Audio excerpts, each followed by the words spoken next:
A Double-Barreled Detective Story. By Mark Twain. Part 1. The first scene is in the country, in Virginia. The time, 1880.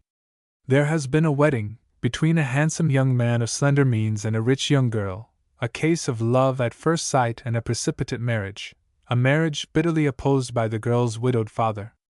Jacob Fuller, the bridegroom, is 26 years old, is of an old but unconsidered family which had by compulsion emigrated from Sedgemoor, and for King James's purse's profit, so everybody, some maliciously, the rest merely because they believed it. The bride is 19 and beautiful. She is intense, high-strung, romantic, immeasurably proud of her Cavalier blood, and passionate in her love for her young husband. For its sake she braved her father's displeasure, endured his reproaches, listened with loyalty unshaken to his warning predictions, and went from his house without his blessing, proud and happy in the proofs she was thus giving of the quality of the affection which had made its home in her heart. The morning after the marriage there was a sad surprise for her. Her husband put aside her proffered caresses and said, "Sit down. I have something to say to you. I loved you. That was before I asked your father to give you to me. His refusal is not my grievance. I could have endured that. But the things he said of me to you, that is a different matter. There, you needn't speak. I know quite well what they were. I got them from authentic sources.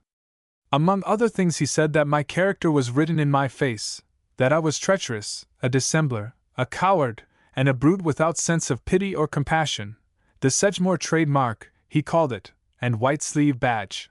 Any other man in my place would have gone to his house and shot him down like a dog. I wanted to do it, and was minded to do it, but a better thought came to me, to put him to shame, to break his heart, to kill him by inches. How to do it? Through my treatment of you, his idol. I would marry you, and then, have patience. You will see." From that moment onward, for 3 months, the young wife suffered all the humiliations, all the insults, all the miseries that the diligent and inventive mind of the husband could contrive, save physical injuries only. Her strong pride stood by her, and she kept the secret of her troubles. Now and then the husband said, "Why don't you go to your father and tell him?" Then he invented new tortures, applied them, and asked again. She always answered, "He shall never know by my mouth," and taunted him with his origin, said she was the lawful slave of a scion of slaves, and must obey, and would, up to that point, but no further. He could kill her if he liked, but he could not break her. It was not in the Sedgemoor breed to do it. At the end of the 3 months he said, with a dark significance in his manner, "I have tried all things but one," and waited for her reply. "Try that," she said, and curled her lip in mockery. That night he rose at midnight and put on his clothes, then said to her, "Get up and dress." She obeyed, as always, without a word. He led her half a mile from the house, and proceeded to lash her to a tree by the side of the public road, and succeeded, she screaming and struggling. He gagged her then, struck her across the face with his cowhide, and set his bloodhounds on her. They tore the clothes off her, and she was naked. He called the dogs off, and said, "You will be found, by the passing public. They will be dropping along about 3 hours from now, and will spread the news, do you hear? Goodbye. You have seen the last of me." He went away then. She moaned to herself, "I shall bear a child, to him. God grant it may be a boy." The farmers released her by and by, and spread the news, which was natural. They raised the country with lynching intentions, but the bird had flown. The young wife shut herself up in her father's house. He shut himself up with her, and thenceforth would see no one. His pride was broken, and his heart, so he wasted away, day by day, and even his daughter rejoiced when death relieved him. Then she sold the estate and disappeared. 2. In 1886 a young woman was living in a modest house near a secluded New England village, with no company but a little boy about 5 years old. She did her own work, she discouraged acquaintanceships, and had none. The butcher, the baker, and the others that served her could tell the villagers nothing about her further than that her name was Stillman, and that she called the child Archie. Whence she came they had not been able to find out, but they said she talked like a Southerner. The child had no playmates and no comrade, and no teacher but the mother. She taught him diligently and intelligently, and was satisfied with the results, even a little proud of them. One day Archie said, "Mama, am I different from other children?" "Well, I suppose not." "Why?" "There was a child going along out there and asked me if the postman had been by, and I said yes, and she said how long since I saw him, and I said I hadn't seen him at all, and she said how did I know he'd been by then, and I said because I smelt his track on the sidewalk, and she said I was a dern fool and made a mouth at me." "What did she do that for?" The young woman turned white, and said to herself, "It's a birthmark. The gift of the bloodhound is in him." She snatched the boy to her breast and hugged him passionately, saying, "God has appointed the way." Her eyes were burning with a fierce light, and her breath came short and quick with excitement. She said to herself, "The puzzle is solved now. Many a time it has been a mystery to me, the impossible things the child has done in the dark, but it is all clear to me now." She set him in his small chair and said, "Wait a little till I come, dear, then we will talk about the matter." She went up to her room and took from her dressing table several small articles and put them out of sight: a nail file on the floor under the bed, a pair of nail scissors under the bureau, a small ivory paper knife under the wardrobe. Then she returned and said, "There! I have left some things which I ought to have brought down." She named them, and said, "Run up and bring them, dear." The child hurried away on his errand and was soon back again with the things. "Did you have any difficulty, dear?" "No, Mamma, I only went where you went."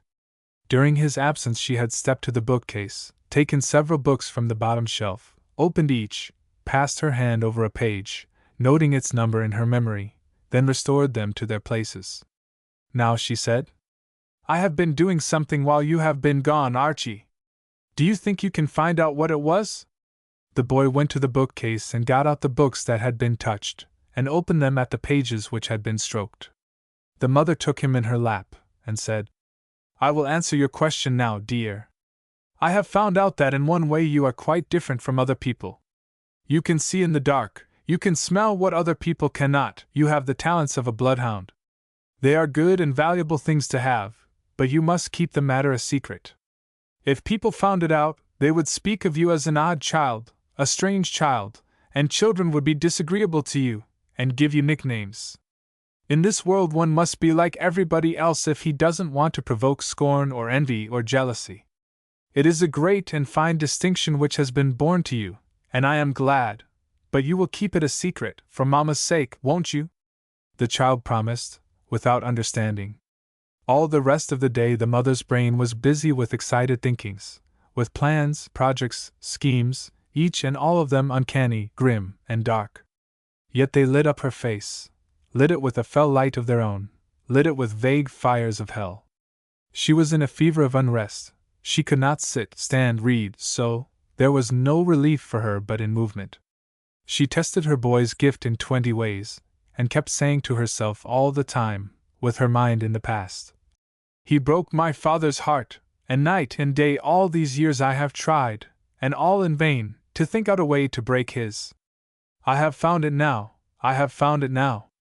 When night fell, the demon of unrest still possessed her. She went on with her tests. With a candle she traversed the house from garret to cellar, hiding pins, needles, thimbles, spools, under pillows, under carpets, in cracks in the walls, under the coal in the bin, then sent the little fellow in the dark to find them, which he did, and was happy and proud when she praised him and smothered him with caresses. From this time forward life took on a new complexion for her. She said, "The future is secure, I can wait, and enjoy the waiting." The most of her lost interests revived. She took up music again, and languages, drawing, painting, and the other long-discarded delights of her maidenhood. She was happy once more, and felt again the zest of life. As the years drifted by she watched the development of her boy, and was contented with it. Not altogether, but nearly that. The soft side of his heart was larger than the other side of it. It was his only defect in her eyes. But she considered that his love for her and worship of her made up for it. He was a good hater, that was well, but it was a question if the materials of his hatreds were of as tough and enduring a quality as those of his friendships, and that was not so well. The years drifted on. Archie was become a handsome, shapely, athletic youth, courteous, dignified, companionable, pleasant in his ways, and looking perhaps a trifle older than he was, which was 16. One evening his mother said she had something of grave importance to say to him, adding that he was old enough to hear it now, and old enough and possessed of character enough and stability enough to carry out a stern plan which she had been for years contriving and maturing. Then she told him her bitter story, in all its naked atrociousness. For a while the boy was paralyzed, then he said, "I understand. We are Southerners, and by our custom and nature there is but one atonement. I will search him out and kill him." Kill him? No! Death is release, emancipation. Death is a favor. Do I owe him favors? You must not hurt a hair of his head. The boy was lost in thought a while, then he said, "You are all the world to me, and your desire is my law and my pleasure. Tell me what to do and I will do it." The mother's eyes beamed with satisfaction, and she said, "You will go and find him. I have known his hiding place for 11 years. It cost me 5 years and more of inquiry, and much money, to locate it. He is a quartz miner in Colorado, and well-to-do. He lives in Denver. His name is Jacob Fuller. There, it is the first time I have spoken it since that unforgettable night. Think! That name could have been yours if I had not saved you that shame and furnished you a cleaner one. You will drive him from that place. You will hunt him down and drive him again, and yet again, and again, and again, persistently, relentlessly, poisoning his life, filling it with mysterious terrors, loading it with weariness and misery, making him wish for death, and that he had a suicide's courage. You will make of him another wandering Jew. He shall know no rest any more, no peace of mind, no placid sleep. You shall shadow him. Cling to him, persecute him, till you break his heart, as he broke my father's and mine. I will obey, mother. I believe it, my child. The preparations are all made, everything is ready. Here is a letter of credit. Spend freely, there is no lack of money. At times you may need disguises. I have provided them, also some other conveniences. She took from the drawer of the typewriter table several squares of paper. They all bore these typewritten words. It is believed that a certain man who is wanted in an eastern state is sojourning here. In 1880, in the night, he tied his young wife to a tree by the public road, cut her across the face with a cowhide, and made his dogs tear her clothes from her, leaving her naked. He left her there, and fled the country. A blood relative of hers has searched for him for 17 years. Address, post office. The above reward will be paid in cash to the person who will furnish the seeker, in a personal interview, the criminal's address. When you have found him and acquainted yourself with his scent, you will go in the night and placard one of these upon the building he occupies, and another one upon the post office or in some other prominent place. It will be the talk of the region. At first you must give him several days in which to force a sale of his belongings at something approaching their value. We will ruin him by and by, but gradually. We must not impoverish him at once, for that could bring him to despair and injure his health, possibly kill him. She took 3 or 4 more typewritten forms from the drawer, duplicates, and read one. You have days in which to settle your affairs. You will not be disturbed during that limit, which will expire at on the of. You must then move on. If you are still in the place after the named hour, I will placard you on all the dead walls, detailing your crime once more, and adding the date, also the scene of it, with all names concerned, including your own. Have no fear of bodily injury. It will in no circumstances ever be inflicted upon you. You brought misery upon an old man, and ruined his life and broke his heart. What he suffered you are to suffer. You will add no signature. He must receive this before he learns of the reward placard, before he rises in the morning, lest he lose his head and fly the place penniless. I shall not forget. You will need to use these forms only in the beginning, once may be enough. Afterward, when you are ready for him to vanish out of a place, see that he gets a copy of this form, which merely says, He will obey. That is sure. 3. Extracts from letters to the mother. Denver, April 3, 1897. I have now been living several days in the same hotel with Jacob Fuller. I have his scent. I could track him through 10 divisions of infantry and find him. I have often been near him and heard him talk. He owns a good mine, and has a fair income from it, but he is not rich. He learned mining in a good way, by working at it for wages. He is a cheerful creature, and his 43 years sit lightly upon him. He could pass for a younger man, say 36 or 37. He has never married again, passes himself off for a widower. He stands well, is liked, is popular, and has many friends. Even I feel a drawing toward him, the paternal blood in me making its claim. How blind and unreasoning and arbitrary are some of the laws of nature, the most of them, in fact. My task is become hard now, you realize it. You comprehend, and make allowances, and the fire of it has cooled, more than I like to confess to myself. But I will carry it out. Even with the pleasure paled, the duty remains, and I will not spare him.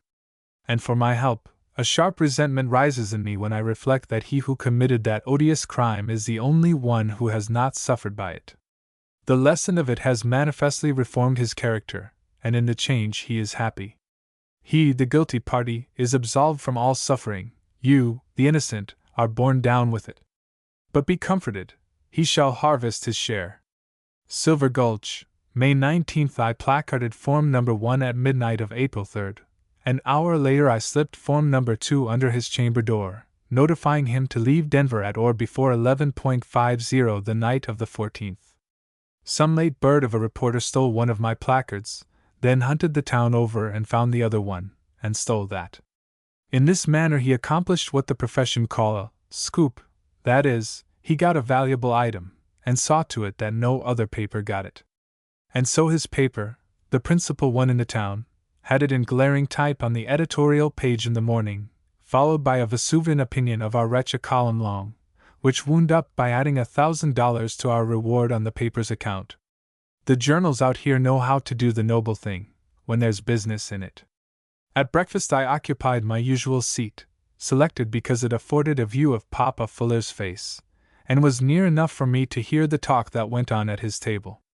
75 or 100 people were in the room, and all discussing that item, and saying they hoped the seeker would find that rascal and remove the pollution of his presence from the town, with a rail, or a bullet, or something. When Fuller came in he had the notice to leave, folded up, in one hand, and the newspaper in the other, and it gave me more than half a pang to see him. His cheerfulness was all gone, and he looked old, and pinched, and ashy. And then, only think of the things he had to listen to. Mamma, he heard his own unsuspecting friends describe him with epithets and characterizations drawn from the very dictionaries and phrasebooks of Satan's own authorized editions down below. And more than that, he had to agree with the verdicts and applaud them. His applause tasted bitter in his mouth, though. He could not disguise that from me, and it was observable that his appetite was gone. He only nibbled. He couldn't eat. Finally a man said, "It is quite likely that that relative is in the room and hearing what this town thinks of that unspeakable scoundrel." "I hope so." Ah, dear, it was pitiful the way Fuller winced and glanced around scared. He couldn't endure any more, and got up and left. During several days he gave out that he had bought a mine in Mexico, and wanted to sell out and go down there as soon as he could, and give the property his personal attention. He played his cards well, said he would take $40,000, a quarter in cash, the rest in safe notes, but that as he greatly needed money on account of his new purchase, he would diminish his terms for cash in full. He sold out for $30,000. And then, what do you think he did? He asked for greenbacks, and took them, saying the man in Mexico was a New Englander, with a head full of crotchets, and preferred greenbacks to gold or drafts. People thought it queer, since a draft on New York could produce greenbacks quite conveniently. There was talk of this odd thing, but only for a day, that is as long as any topic lasts in Denver. I was watching, all the time. As soon as the sale was completed and the money paid, which was on the 11th, I began to stick to Fuller's track without dropping it for a moment. That night, no, 12th, for it was a little past midnight, I tracked him to his room, which was 4 doors from mine in the same hall. Then I went back and put on my muddy day laborer disguise, darkened my complexion, and sat down in my room in the gloom, with a gripsack handy, with a change in it, and my door ajar. For I suspected that the bird would take wing now. In half an hour an old woman passed by, carrying a grip. I caught the familiar whiff, and followed with my grip, for it was Fuller. He left the hotel by a side entrance, and at the corner he turned up an unfrequented street, and walked 3 blocks in a light rain and a heavy darkness, and got into a 2-horse hack, which, of course, was waiting for him by appointment. I took a seat, uninvited, on the trunk platform behind, and we drove briskly off. We drove 10 miles, and the hack stopped at a way station and was discharged. Fuller got out and took a seat on a barrow under the awning, as far as he could get from the light. I went inside, and watched the ticket office. Fuller bought no ticket, I bought none. Presently the train came along, and he boarded a car. I entered the same car at the other end, and came down the aisle and took the seat behind him. When he paid the conductor and named his objective point, I dropped back several seats, while the conductor was changing a bill, and when he came to me I paid to the same place, about 100 miles westward. From that time for a week on end he led me a dance. He traveled here and there and yonder, always on a general westward trend, but he was not a woman after the first day. He was a laborer, like myself, and wore bushy false whiskers. His outfit was perfect, and he could do the character without thinking about it, for he had served the trade for wages. His nearest friend could not have recognized him. At last he located himself here, the obscurest little mountain camp in Montana. He has a shanty, and goes out prospecting daily, is gone all day, and avoids society.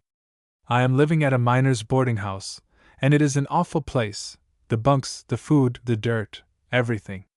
We have been here 4 weeks, and in that time I have seen him but once. But every night I go over his track and post myself. As soon as he engaged a shanty here I went to a town 50 miles away and telegraphed that Denver hotel to keep my baggage till I should send for it. I need nothing here but a change of army shirts, and I brought that with me. Silver Gulch, June 12th. The Denver episode has never found its way here, I think. I know the most of the men in camp, and they have never referred to it, at least in my hearing. Fuller doubtless feels quite safe in these conditions. He has located a claim, 2 miles away, in an out-of-the-way place in the mountains. It promises very well, and he is working it diligently. Ah, but the change in him! He never smiles, and he keeps quite to himself, consorting with no one, he who was so fond of company, and so cheery only 2 months ago. I have seen him passing along several times recently, drooping, forlorn, the spring gone from his step, a pathetic figure. He calls himself David Wilson. I can trust him to remain here until we disturb him.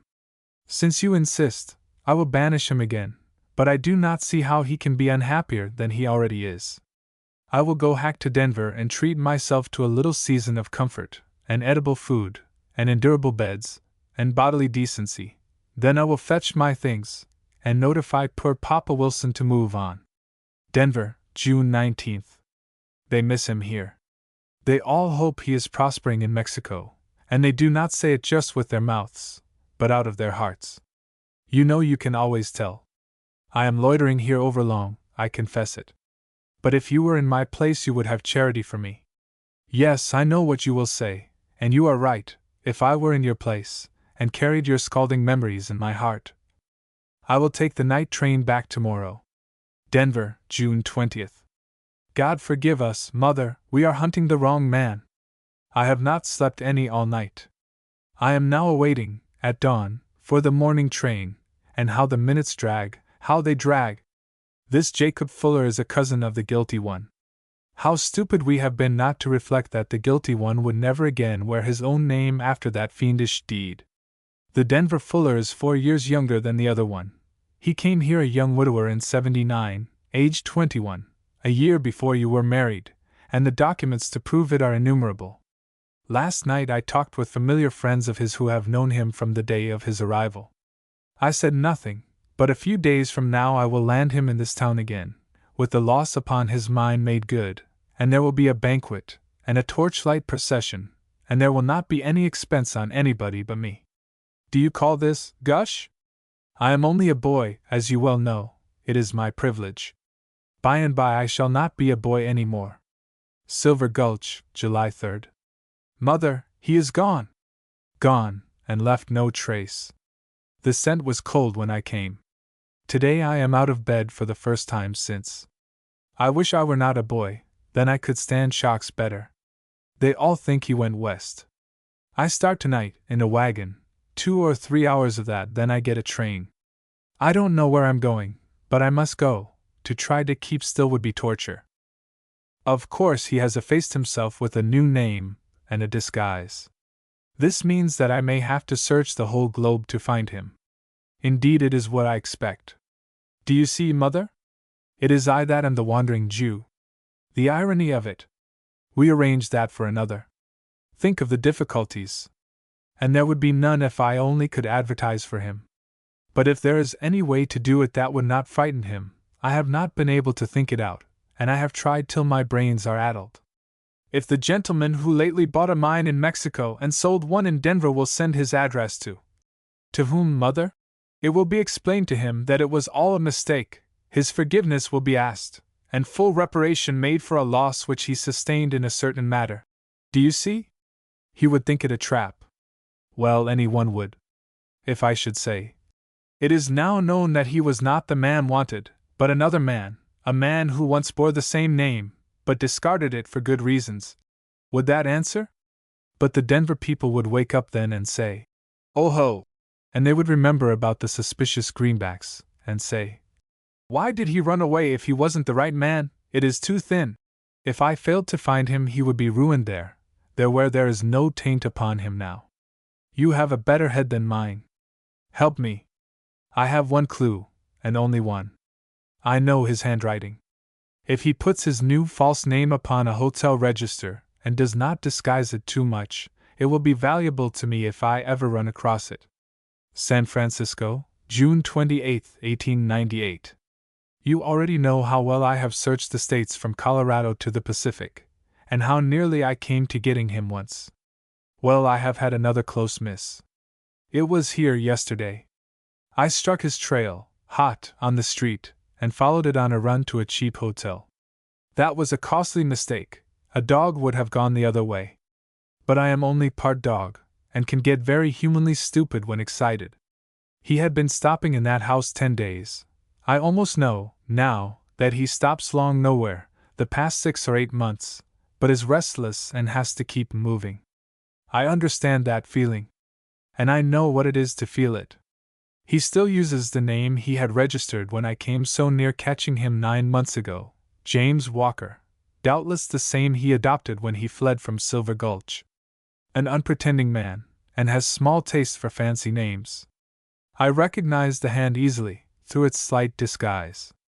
A square man, and not good at shams and pretenses.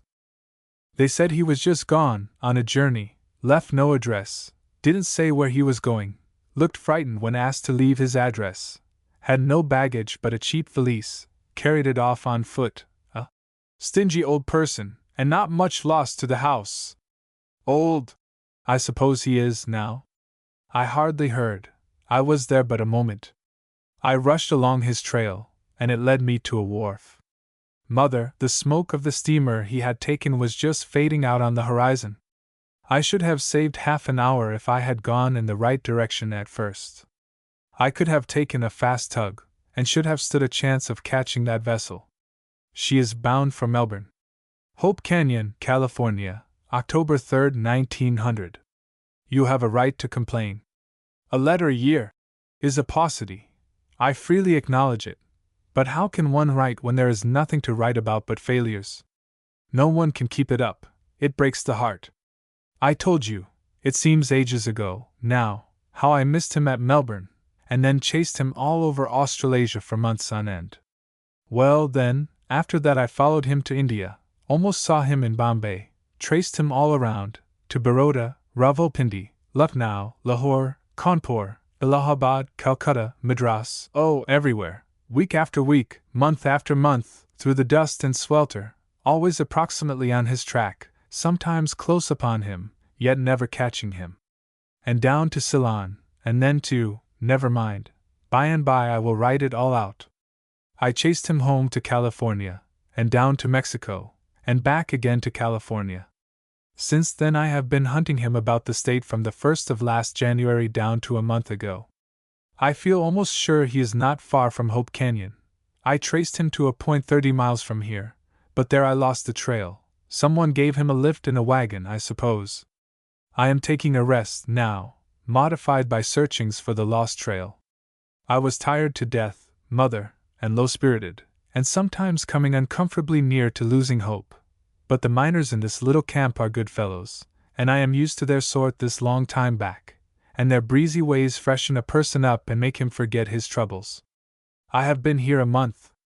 I am cabining with a young fellow named Sammy Hillier, about 25, the only son of his mother, like me, and loves her dearly, and writes to her every week, part of which is like me.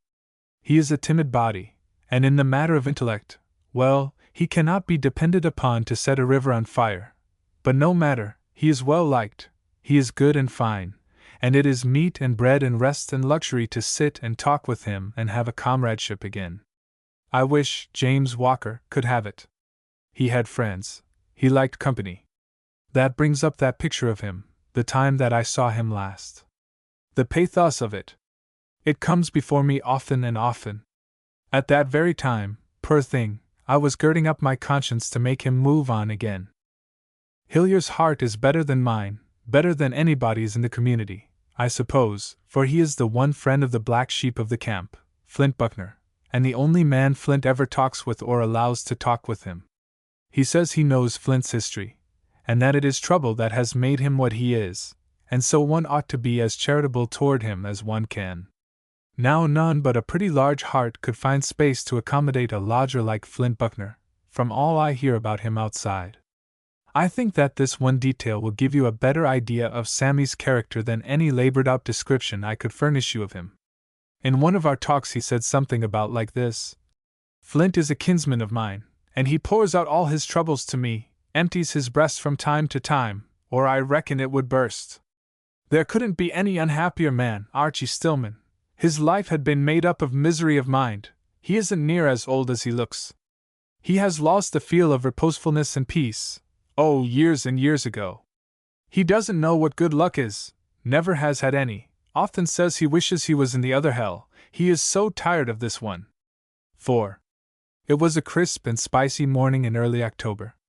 The lilacs and laburnums, lit with the glory fires of autumn, hung burning and flashing in the upper air, a fairy bridge provided by kind nature for the wingless wild things that have their homes in the treetops and would visit together. The larch and the pomegranate flung their purple and yellow flames in brilliant broad splashes along the slanting sweep of the woodland.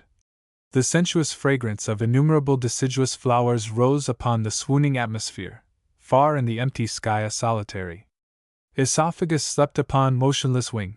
Everywhere brooded stillness, serenity, and the peace of God. October is the time, 1900. Hope Canyon is the place, a silver mining camp away down in the Esmeralda region. It is a secluded spot, high and remote, recent as to discovery, thought by its occupants to be rich in metal. A year or two's prospecting will decide that matter one way or the other. For inhabitants, the camp has about 200 miners, one white woman and child, several Chinese washermen, 5 squaws, and a dozen vagrant buck Indians in rabbit-skin robes, battered plug hats, and tin-can necklaces. There are no mills as yet, there is no church, no newspaper. The camp has existed but 2 years, it has made no big strike, the world is ignorant of its name and place. On both sides of the canyon the mountains rise wall-like, 3,000 feet, and the long spiral of straggling huts down in its narrow bottom gets a kiss from the sun only once a day, when he sails over at noon. The village is a couple of miles long, the cabins stand well apart from each other. The tavern is the only house, the only house, one might say. It occupies a central position, and is the evening resort of the population. They drink there, and play 7-up and dominoes, also billiards, for there is a table, crossed all over with torn places repaired with court plaster. There are some cues, but no leathers, some chipped balls which clatter when they run, and do not slow up gradually, but stop suddenly and sit down. There is part of a cube of chalk, with a projecting jag of flint in it. And the man who can score 6 on a single break can set up the drinks at the bar's expense. Flint Buckner's cabin was the last one of the village, going south. His silver claim was at the other end of the village, northward, and a little beyond the last hut in that direction. He was a sour creature, unsociable, and had no companionships. People who had tried to get acquainted with him had regretted it and dropped him. His history was not known. Some believed that Sammy Hillier knew it, others said no. If asked, Hillier said no, he was not acquainted with it. Flint had a meek English youth of 16 or 17 with him, whom he treated roughly, both in public and in private, and of course this lad was applied to for information, but with no success. Fetlock Jones, the name of the youth, said that Flint picked him up on a prospecting tramp, and as he had neither home nor friends in America, he had found it wise to stay and take Buckner's hard usage for the sake of the salary, which was bacon and beans. Further than this he could offer no testimony. Fetlock had been in this slavery for a month now, and under his meek exterior he was slowly consuming to a cinder with the insults and humiliations which his master had put upon him. For the meek suffer bitterly from these hurts, more bitterly, perhaps, than do the manlier sort, who can burst out and get relief with words or blows when the limit of endurance has been reached. Good-hearted people wanted to help Fetlock out of his trouble, and tried to get him to leave Buckner, but the boy showed fright at the thought, and said he daren't. Pat Riley urged him and said, "You leave the damned hunks and come with me, don't you be afraid. I'll take care of him." The boy thanked him with tears in his eyes, but shuddered and said he daren't risk it. He said Flint would catch him alone, sometime, in the night, and then, "Oh, it makes me sick, Mr. Riley, to think of it." Others said, "Run away from him, we'll stake you, skip out for the coast some night." But all these suggestions failed. He said Flint would hunt him down and fetch him back, just for meanness. The people could not understand this. The boy's miseries went steadily on, week after week. It is quite likely that the people would have understood if they had known how he was employing his spare time. He slept in an out cabin near Flint's, and there, nights, he nursed his bruises and his humiliations, and studied over a single problem: how he could murder Flint Buckner and not be found out. It was the only joy he had in life. These hours were the only ones in the 24 which he looked forward to with eagerness and spent in happiness. He thought of poison. No, that would not serve. The inquest would reveal where it was procured and who had procured it. He thought of a shot in the back in a lonely place when Flint would be homeward bound at midnight, his unvarying hour for the trip. No, somebody might be near and catch him. He thought of stabbing him in his sleep. No, he might strike an inefficient blow, and Flint would seize him. He examined 100 different ways. None of them would answer, for in even the very obscurest and secretest of them there was always the fatal defect of a risk, a chance, a possibility that he might be found out. He would have none of that. But he was patient, endlessly patient. There was no hurry, he said to himself. He would never leave Flint till he left him a corpse. There was no hurry. He would find the way. It was somewhere, and he would endure shame and pain and misery until he found it. Yes, somewhere there was a way which would leave not a trace, not even the faintest clue to the murderer. There was no hurry. He would find that way, and then, oh then, it would just be good to be alive. Meantime he would diligently keep up his reputation for meekness, and also, as always theretofore, he would allow no one to hear him say a resentful or offensive thing about his oppressor. 2 days before the before-mentioned October morning Flint had bought some things, and he and Fetlock had brought them home to Flint's cabin: a fresh box of candles, which they put in the corner, a tin can of blasting powder, which they placed upon the candlebox, a keg of blasting powder, which they placed under Flint's bunk, a huge coil of fuse, which they hung on a peg.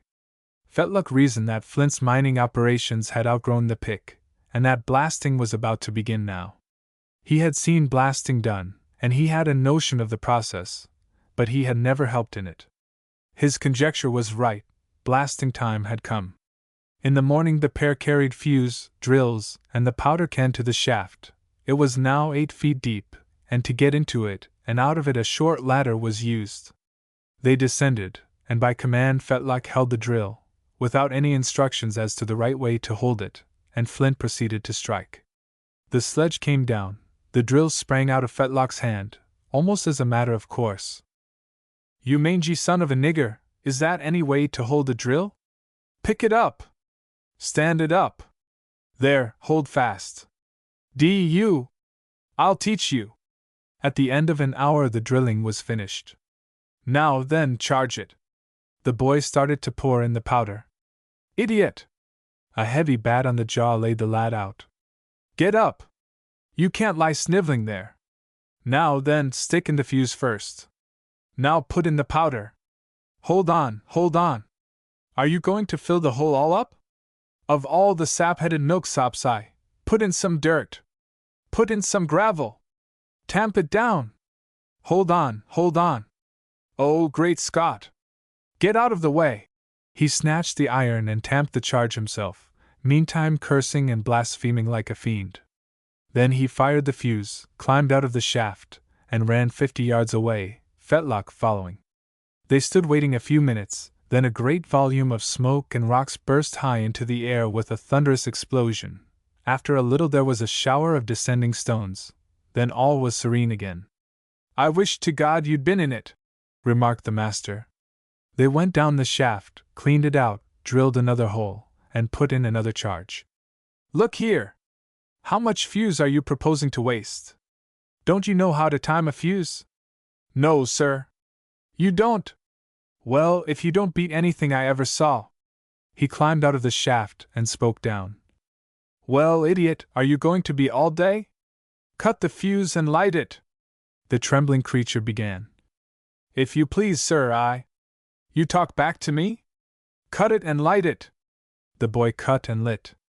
"Great Scott! A 1-minute fuse! I wish you were in."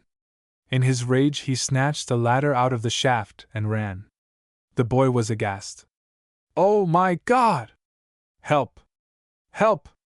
Oh, save me!" he implored. "Oh, what can I do? What can I do?" He backed against the wall as tightly as he could. The sputtering fuse frightened the voice out of him. His breath stood still. He stood gazing and impotent. In 2 seconds, 3 seconds, for he would be flying toward the sky torn to fragments. Then he had an inspiration. He sprang at the fuse, severed the inch of it that was left above ground, and was saved. He sank down limp and half lifeless with fright, his strength all gone. But he muttered with a deep joy, "He has learned me! I knew there was a way, if I would wait." After a matter of 5 minutes Buckner stole to the shaft, looking worried and uneasy, and peered down into it. He took in the situation. He saw what had happened. He lowered the ladder, and the boy dragged himself weakly up it. He was very white. His appearance added something to Buckner's uncomfortable state, and he said, with a show of regret and sympathy which sat upon him awkwardly from lack of practice, "It was an accident, you know. Don't say anything about it to anybody. I was excited, and didn't notice what I was doing. You're not looking well, you've worked enough for today. Go down to my cabin and eat what you want, and rest. It's just an accident, you know, on account of my being excited." "It scared me," said the lad, as he started away. "But I learned something, so I don't mind it." "Damned easy to please," muttered Buckner, following him with his eye. "I wonder if he'll tell? Mightn't he? I wish it had killed him." The boy took no advantage of his holiday in the matter of resting. He employed it in work, eager and feverish and happy work. A thick growth of chaparral extended down the mountainside clear to Flint's cabin. The most of Fetlock's labor was done in the dark intricacies of that stubborn growth. The rest of it was done in his own shanty. At last all was complete, and he said, "If he's got any suspicions that I'm going to tell on him, he won't keep them long, tomorrow.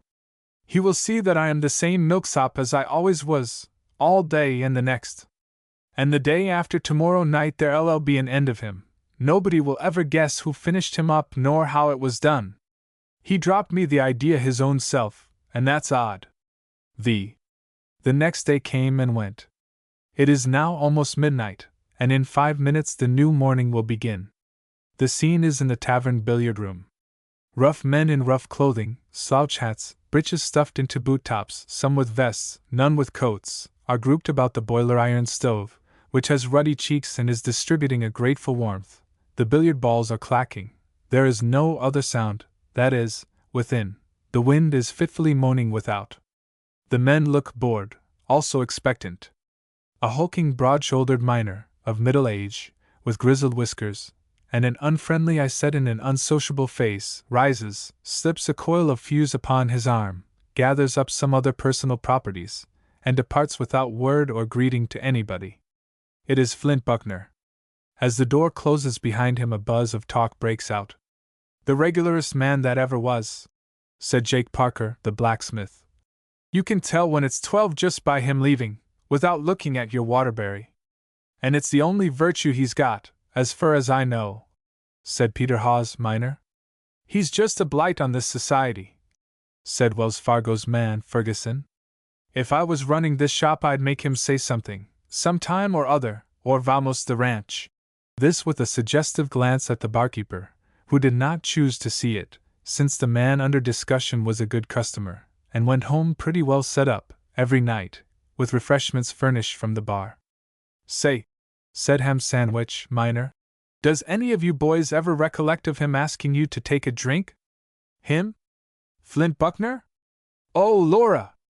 This sarcastic rejoinder came in a spontaneous general outburst in one form of words or another from the crowd. After a brief silence, Pat Riley, miner, said, "He's the 15 puzzle, that cuss. And his boy's another one. I can't make them out." "Nor anybody else," said Ham Sandwich. "And if they are 15 puzzles, how are you going to rank up that other one? When it comes to a one right down solid mysteriousness, he lays over both of them. Easy, don't he? You bet." Everybody said it. Every man but one. He was the newcomer, Peterson. He ordered the drinks all round, and asked who number 3 might be. All answered at once. "Archie Stillman." "Is he a mystery?" asked Peterson. "Is he a mystery? Is Archie Stillman a mystery?" said Wells Fargo's man, Ferguson. "Why, the fourth dimension's foolishness to him." For Ferguson was learned. Peterson wanted to hear all about him. Everybody wanted to tell him. Everybody began. But Billy Stevens, the barkeeper, called the house to order, and said one at a time was best. He distributed the drinks, and appointed Ferguson to lead. Ferguson said, "Well, he's a boy. And that is just about all we know about him. You can pump him till you are tired, it ain't any use, you won't get anything. At least about his intentions, or line of business, or where he's from, and such things as that. And as for getting at the nature and get up of his main big chief mystery, why, he'll just change the subject, that's all. You can guess till you're black in the face, it's your privilege, but suppose you do, where do you arrive at? Nowhere, as near as I can make out. What is his big chief one? Sight, maybe. Hearing, maybe. Instinct, maybe. Magic, maybe. Take your choice, grown-ups, 25, children and servants half price. Now I'll tell you what he can do. You can start here, and just disappear. You can go and hide wherever you want to, I don't care where it is, nor how far, and he'll go straight and put his finger on you. You don't mean it? I just do, though. Weather's nothing to him, elemental conditions is nothing to him, he don't even take notice of them. Oh, come! Dark? Rain? Snow? Hay? It's all the same to him. He don't give a damn. Oh, say, including fog, perhaps? Fog. He's got an eye he can plunk through it like a bullet. Now, boys, honor bright, what's he giving me? It's a fact, they all shouted. Go on, Wells Fargo. Well, sir, you can leave him here, chatting with the boys, and you can slip out and go to any cabin in this camp and open a book, yes, sir, a dozen of them, and take the page in your memory, and he'll start out and go straight to that cabin and open every one of them books at the right page, and call it off, and never make a mistake. He must be the devil! More than one has thought it. Now I'll tell you a perfectly wonderful thing that he done. The other night There was a sudden great murmur of sounds outside, the door flew open, and an excited crowd burst in, with the camp's one white woman in the lead and crying, "My child! My child! She's lost and gone! For the love of God help me to find Archie Stillman, we've hunted everywhere," said the barkeeper. Sit down, Mrs. Hogan, and don't worry. He asked for a bed 3 hours ago, tuckered out tramping the trails the way he's always doing, and went upstairs. Ham sandwich, run up and roust him out, he's in number 14. The youth was soon downstairs and ready. He asked Mrs. Hogan for particulars. "Bless you, dear, there ain't any. I wish there was. I put her to sleep at 7 in the evening, and when I went in there an hour ago to go to bed myself, she was gone. I rushed for your cabin, dear, and you wasn't there, and I've hunted for you ever since, at every cabin down the gulch, and now I've come up again, and I'm that distracted and scared and heartbroke. But thanks to God, I've found you at last, dear heart, and you'll find my child. Come on. Come quick. Move right along. I'm with you, madam. Go to your cabin first." The whole company streamed out to join the hunt. All the southern half of the village was up, 100 men strong, and waiting outside, a vague dark mass sprinkled with twinkling lanterns. The mass fell into columns by 3s and 4s to accommodate itself to the narrow road, and strode briskly along southward in the wake of the leaders. In a few minutes the Hogan cabin was reached. "There's the bunk," said Mrs. Hogan. "There's where she was. It's where I laid her at 7 o'clock, but where she is now, God only knows." "Hand me a lantern," said Archie. He set it on the hard earth floor and knelt by it, pretending to examine the ground closely. "Here's her track," he said, touching the ground here and there and yonder with his finger. "Do you see?" Several of the company dropped upon their knees and did their best to see. One or two thought they discerned something like a track. The others shook their heads and confessed that the smooth, hard surface had no marks upon it which their eyes were sharp enough to discover. One said, "Maybe a child's foot could make a mark on it, but I don't see how." Young Stillman stepped outside, held the light to the ground, turned leftward, and moved 3 steps, closely examining, then said, "I've got the direction. Come along, take the lantern, somebody." He strode off swiftly southward, the files following, swaying and bending in and out with the deep curves of the gorge. Thus a mile, and the mouth of the gorge was reached. Before them stretched the sagebrush plain, dim, vast, and vague. Stillman called a halt, saying, "We mustn't start wrong, now, we must take the direction again." He took a lantern and examined the ground for a matter of 20 yards, then said, "Come on, it's all right," and gave up the lantern. In and out among the sagebushes he marched, a quarter of a mile, bearing gradually to the right, then took a new direction and made another great semicircle, then changed again and moved due west nearly half a mile, and stopped. "She gave it up here, poor little chap, hold the lantern. You can see where she's Saturday." But this was in a slick alkali flat which was surfaced like steel, and no person in the party was quite hardy enough to claim an eyesight that could detect the track of a cushion on a veneer like that. The bereaved mother fell upon her knees and kissed the spot, lamenting. "But where is she, then?" someone said. "She didn't stay here. We can see that much, anyway." Stillman moved about in a circle around the place, with the lantern, pretending to hunt for tracks. "Well," he said presently, in an annoyed tone, "I don't understand it." He examined again. "No use. She was here, that's certain. She never walked away from here, and that's certain. It's a puzzle, I can't make it out." The mother lost heart then. "Oh my God! Oh, blessed Virgin! Some flying beast has got her. I'll never see her again." "Ah, don't give up," said Archie. "We'll find her, don't give up. God bless you for the words, Archie Stillman." And she seized his hand and kissed it fervently. Peterson, the newcomer, whispered satirically in Ferguson's ear. Wonderful performance to find this place, wasn't it? Hardly worthwhile to come so far, though. Any other supposititious place would have answered just as well, hey? Ferguson was not pleased with the innuendo. He said with some warmth. Do you mean to insinuate that the child hasn't been here? I tell you the child has been here. Now if you want to get yourself into as tidy a little fuss as… All right, sang out Stillman. Come, everybody, and look at this. It was right under our noses all the time, and we didn't see it. There was a general plunge for the ground at the place where the child was alleged to have rested, and many eyes tried hard and hopefully to see the thing that Archie's finger was resting upon. There was a pause, then a several-barreled sigh of disappointment. Pat Riley and Ham Sandwich said in the one breath, What is it, Archie? There's nothing here. Nothing? Do you call that nothing? And he swiftly traced upon the ground a form with his finger. There, don't you recognize it now? It's Injun Billy's track. He's got the child. God be praised! From the mother. Take away the lantern. I've got the direction. Follow!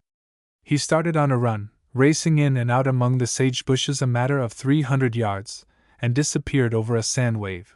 The others struggled after him, caught him up, and found him waiting. 10 steps away was a little wickiup, a dim and formless shelter of rags and old horse blankets, a dull light showing through its chinks. You lead, Mrs. Hogan, said the lad. It's your privilege to be first.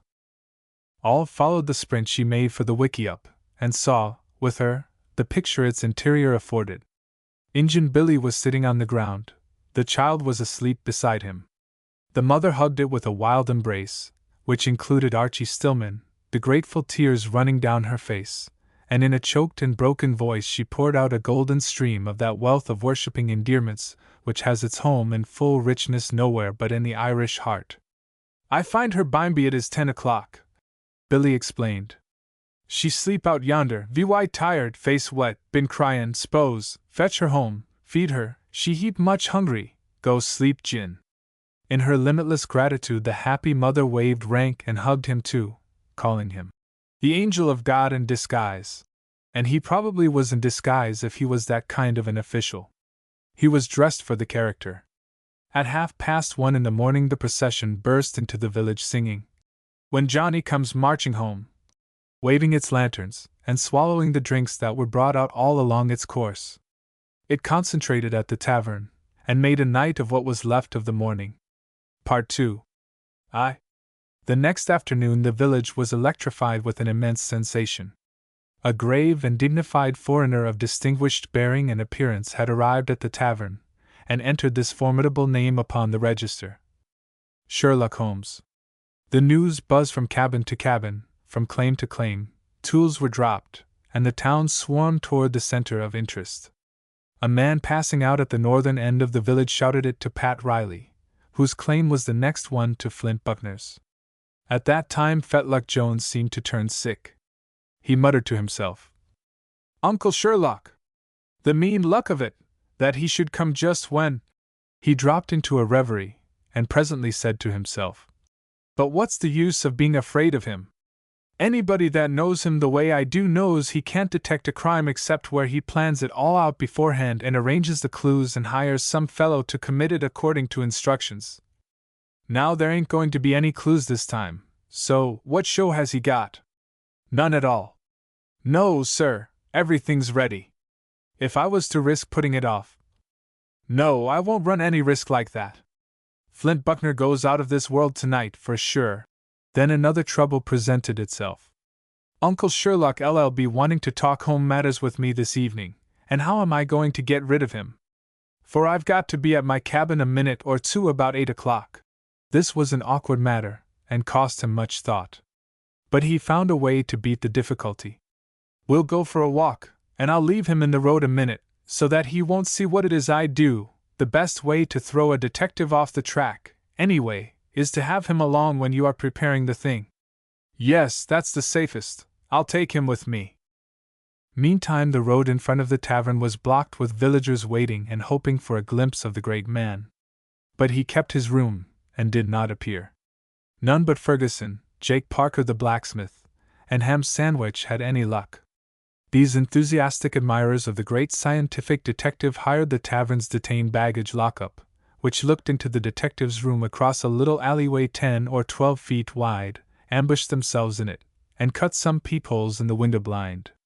Mr. Holmes's blinds were down, but by and by he raised them.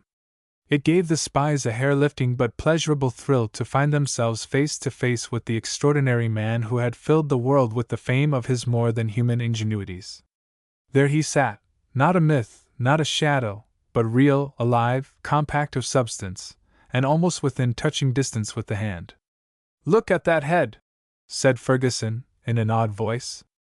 "By gracious! That's a head." "You bet," said the blacksmith, with deep reverence. "Look at his nose. Look at his eyes. Intellect? Just a battery of it.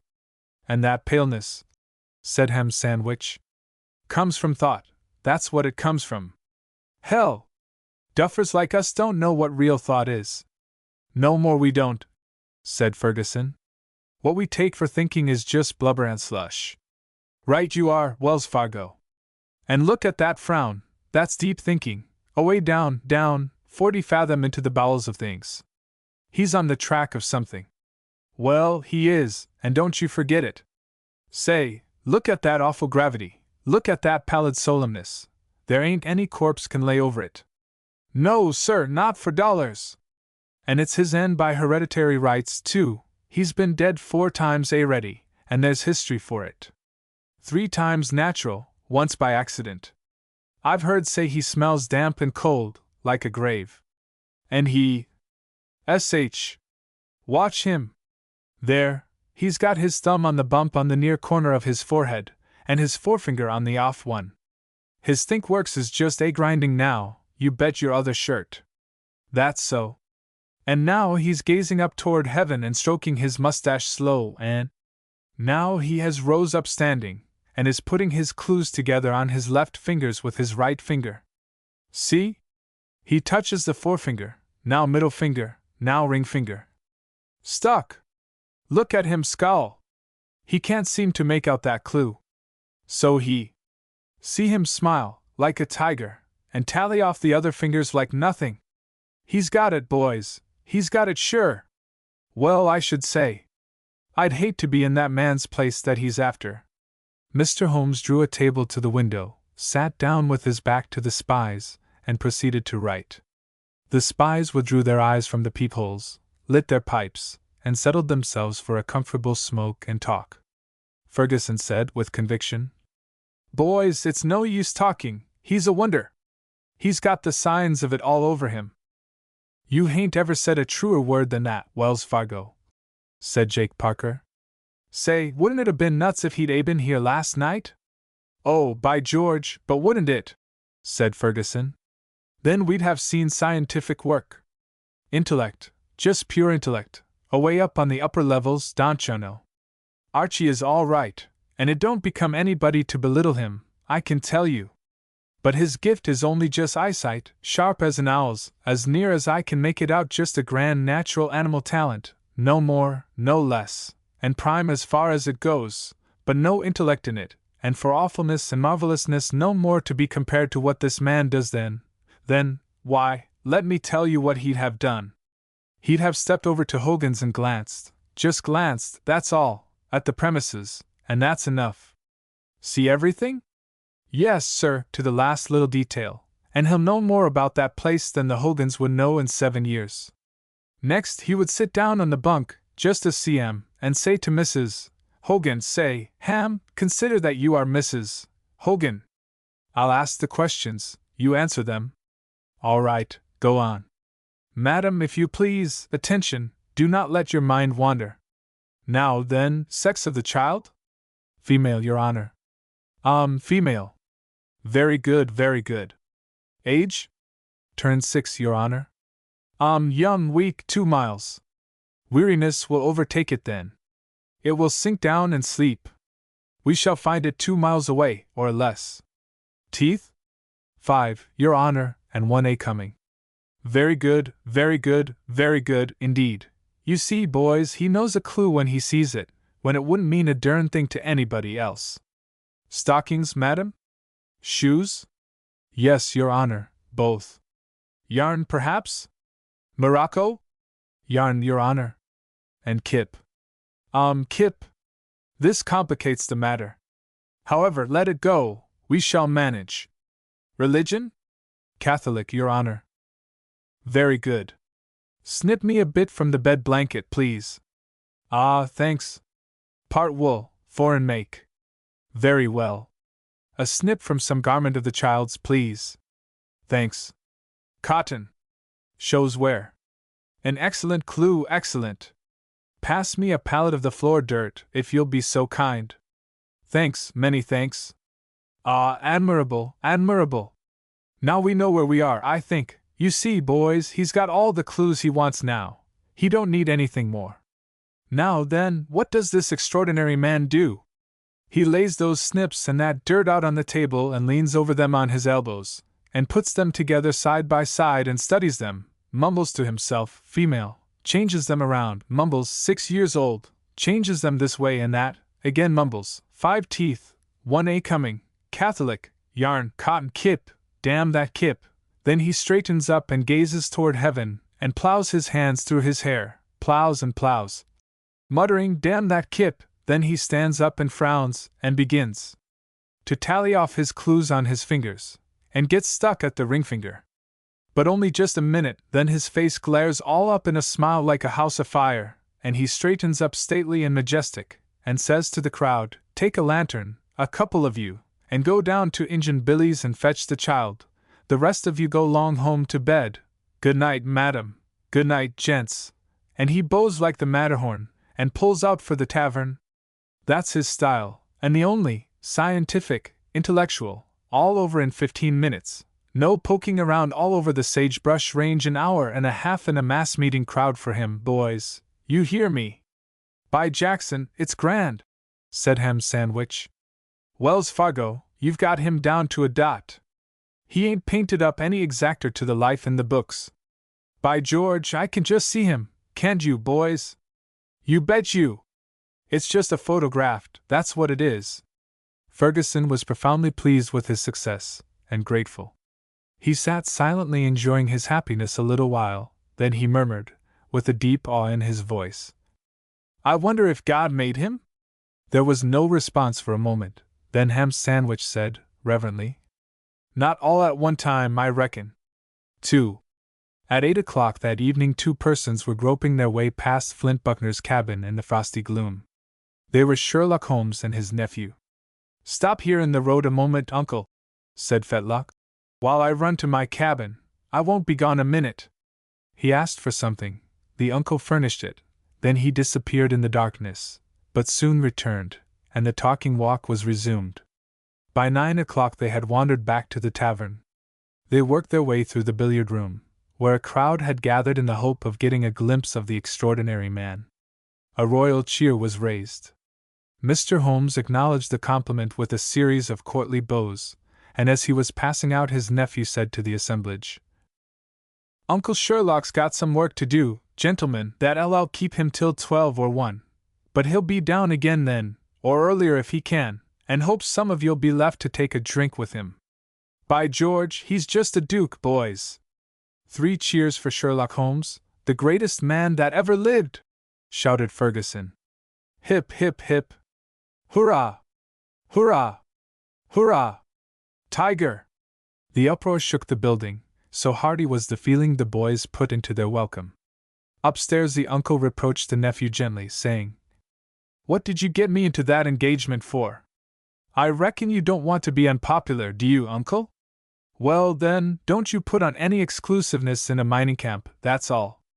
The boys admire you, but if you was to leave without taking a drink with them, they'd set you down for a snob. And besides, you said you had home talk enough in stock to keep us up and at it half the night. The boy was right, and wise, the uncle acknowledged it. The boy was wise in another detail which he did not mention, except to himself. Uncle and the others will come handy, in the way of nailing an alibi where it can't be budged. He and his uncle talked diligently about 3 hours. Then, about midnight, Fetlock stepped downstairs and took a position in the dark a dozen steps from the tavern, and waited. 5 minutes later Flint Buckner came rocking out of the billiard room and almost brushed him as he passed. "I've got him," muttered the boy. He continued to himself, looking after the shadowy form. Goodbye for good, Flint Buckner. You called my mother well, never mind what, it's all right now, you're taking your last walk, friend." He went musing back into the tavern. "From now till 1 is an hour. We'll spend it with the boys, it's good for the alibi." He brought Sherlock Holmes to the billiard room, which was jammed with eager and admiring miners. The guests called the drinks, and the fun began. Everybody was happy, everybody was complimentary. The ice was soon broken, songs, anecdotes, and more drinks followed, and the pregnant minutes flew. At 6 minutes to 1, when the jollity was at its highest, boom! There was silence instantly. The deep sound came rolling and rumbling from peak to peak up the gorge, then died down, and ceased. The spell broke, then, and the men made a rush for the door, saying, "Something's blown up." Outside, a voice in the darkness said, "It's away down the gorge, I saw the flash." The crowd poured down the canyon, Holmes, Fetlock, Archie Stillman, everybody. They made the mile in a few minutes. By the light of a lantern they found the smooth and solid dirt floor of Flint Buckner's cabin. Of the cabin itself not a vestige remained, not a rag nor a splinter, nor any sign of Flint. Search parties sought here and there and yonder, and presently a cry went up. "Here he is!" It was true. 50 yards down the gulch they had found him, that is, they had found a crushed and lifeless mass which represented him. Fetlock Jones hurried thither with the others and looked. The inquest was a 15-minute affair. Ham Sandwich, foreman of the jury, handed up the verdict, which was phrased with a certain unstudied literary grace, and closed with this finding, to wit, that deceased came to his death by his own act or some other person or persons unknown to this jury, not leaving any family or similar effects behind but his cabin which was blown away, and God have mercy on his soul, amen. Then the impatient jury rejoined the main crowd, for the storm center of interest was there, Sherlock Holmes. The miners stood silent and reverent in a half-circle, enclosing a large vacant space which included the front exposure of the site of the late premises. In this considerable space the extraordinary man was moving about, attended by his nephew with a lantern. With a tape he took measurements of the cabin site, of the distance from the wall of chaparral to the road, of the height of the chaparral bushes, also various other measurements. He gathered a rag here, a splinter there, and a pinch of earth yonder, inspected them profoundly, and preserved them. He took the lay of the place with a pocket compass, allowing 2 seconds for magnetic variation. He took the time, Pacific, by his watch, correcting it for local time. He paced off the distance from the cabin site to the corpse, and corrected that for tidal differentiation. He took the altitude with a pocket aneroid, and the temperature with a pocket thermometer. Finally he said, with a stately bow, "It is finished. Shall we return, gentlemen?" He took up the line of march for the tavern, and the crowd fell into his wake, earnestly discussing and admiring the extraordinary man, and interlarding guesses as to the origin of the tragedy, and who the author of it might be. "My, but it's grand luck having him here, hey, boys?" said Ferguson. "It's the biggest thing of the century," said Ham Sandwich. "It'll go all over the world, you mark my words." "You bet," said Jake Parker, the blacksmith. "It'll boom this camp. Ain't it so, Wells Fargo?" "Well, as you want my opinion, if it's any sign of how I think about it, I can tell you this. Yesterday I was holding the straight flush claim at $2 a foot. I'd like to see the man that can get it at 16 today." "Right you are, Wells Fargo. It's the grandest luck a new camp ever struck. Say, did you see him collar them little rags and dirt and things? What an eye! He just can't overlook a clue, 'tain't in him. That's so. And they wouldn't mean a thing to anybody else, but to him, why, they're just a book, large print at that. Sure's you're born. The odds and ends have got their little old secret, and they think there ain't anybody can pull it, but land! When he sets his grip there they've got to squeal, and don't you forget it." Boys, I ain't sorry, now, that he wasn't here to roust out the child. This is a bigger thing, by a long sight. Yes, sir, and more tangled up and scientific and intellectual. I reckon we're all of us glad it's turned out this way. Glad? George! It ain't any name for it. Don't you know, Archie could ve learned something if he'd had the news to stand by and take notice of how that man works the system. But no, he went poking up into the chaparral and just missed the whole thing. It's true as gospel, I seen it myself. Well, Archie's young. He'll know better one of these days. Say, boys, who do you reckon done it? That was a difficult question, and brought out a world of unsatisfying conjecture. Various men were mentioned as possibilities, but one by one they were discarded as not being eligible.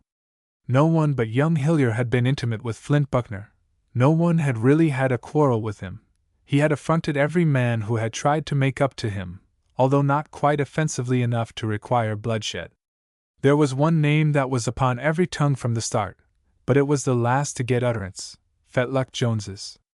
It was Pat Riley that mentioned it. Oh, well, the boys said, of course we've all thought of him, because he had a million rights to kill Flint Buckner, and it was just his plain duty to do it. But all the same, there's two things we can't get around. For one thing, he hasn't got the sand, and for another, he wasn't anywhere near the place when it happened. I know it, said Pat. He was there in the billiard room with us when it happened. Yes, and was there all the time for an hour before it happened. It's so. And lucky for him, too. He'd have been suspected in a minute if it hadn't been for that. 3. The tavern dining room had been cleared of all its furniture save one 6-foot pine table and a chair. This table was against one end of the room. The chair was on it. Sherlock Holmes, stately, imposing, impressive, sat in the chair. The public stood. The room was full. The tobacco smoke was dense, the stillness profound. The extraordinary man raised his hand to command additional silence, held it in the air a few moments.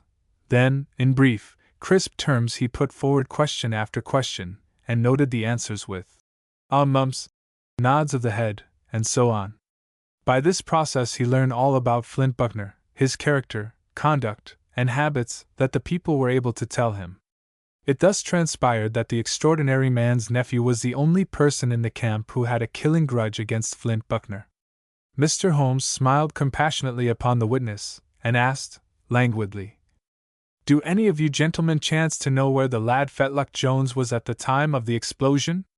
A thunderous response followed. In the billiard room of this house. Ah. And had he just come in? Been there all of an hour? Ah. It is about how far might it be to the scene of the explosions? All of a mile. Ah. It isn't much of an alibi, 'tis true, but... A storm burst of laughter, mingled with shouts of, By Jiminy, but he's chain lightning! And, Ain't you sorry you spoke, Sandy? Shut off the rest of the sentence, and the crushed witness drooped his blushing face in pathetic shame. The inquisitor resumed. The lad Jones's somewhat distant connection with the case.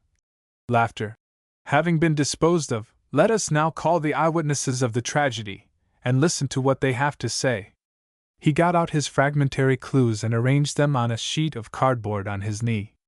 The house held its breath and watched. We have the longitude and the latitude, corrected for magnetic variation, and this gives us the exact location of the tragedy. We have the altitude, the temperature, and the degree of humidity prevailing, inestimably valuable, since they enable us to estimate with precision the degree of influence which they would exercise upon the mood and disposition of the assassin at that time of the night. Buzz of admiration, muttered remark. By George, but he's deep! He fingered his clues. And now let us ask these mute witnesses to speak to us. Here we have an empty linen shot bag. What is its message? This, that robbery was the motive, not revenge. What is its further message?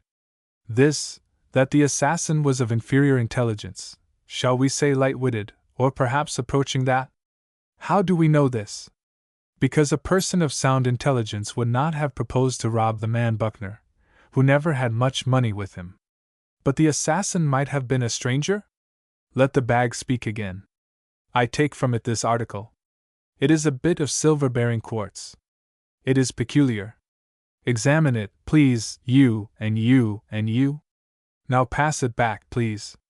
There is but one lode on this coast which produces just that character and color of quartz, and that is a lode which crops out for nearly 2 miles on a stretch, and in my opinion is destined, at no distant day, to confer upon its locality a globe-girdling celebrity, and upon its 200 owners riches beyond the dreams of avarice. Name that lode, please. The Consolidated Christian Science and Mary N. was the prompt response. A wild crash of hurrahs followed, and every man reached for his neighbor's hand and wrung it, with tears in his eyes, and Wells Fargo Ferguson shouted, "The straight flush is on the lode, and up she goes to 150 a foot, you hear me." When quiet fell, Mr. Holmes resumed.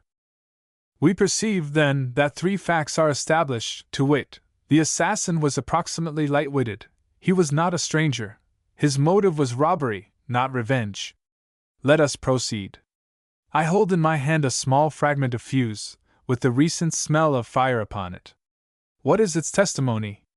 Taken with the corroborative evidence of the quartz, it reveals to us that the assassin was a miner. What does it tell us further? This, gentlemen, that the assassination was consummated by means of an explosive. What else does it say? This, that the explosive was located against the side of the cabin nearest the road, the front side, for within 6 feet of that spot I found it.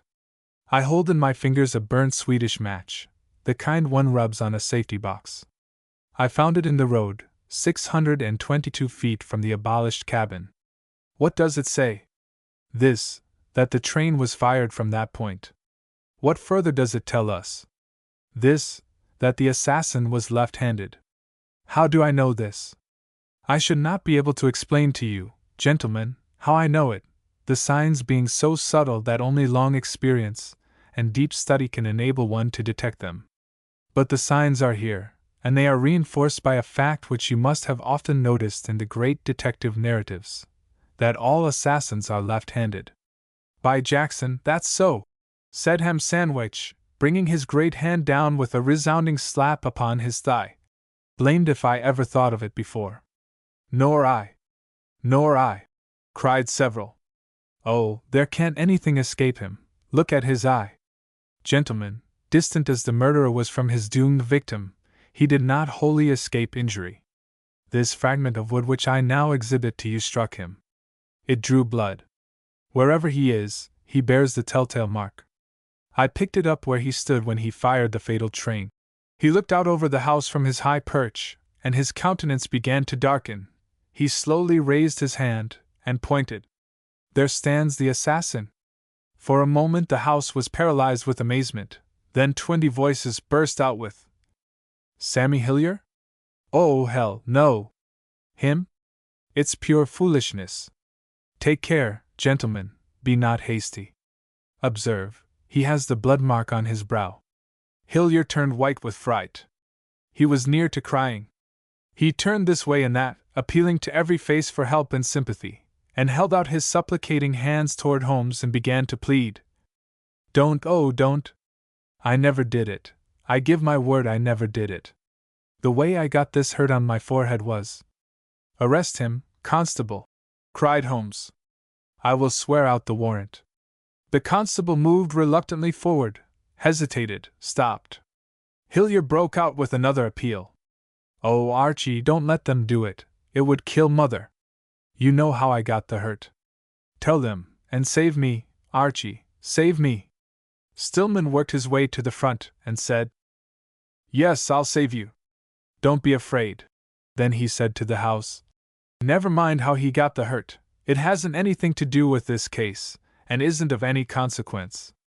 God bless you, Archie, for a true friend. Hurrah for Archie!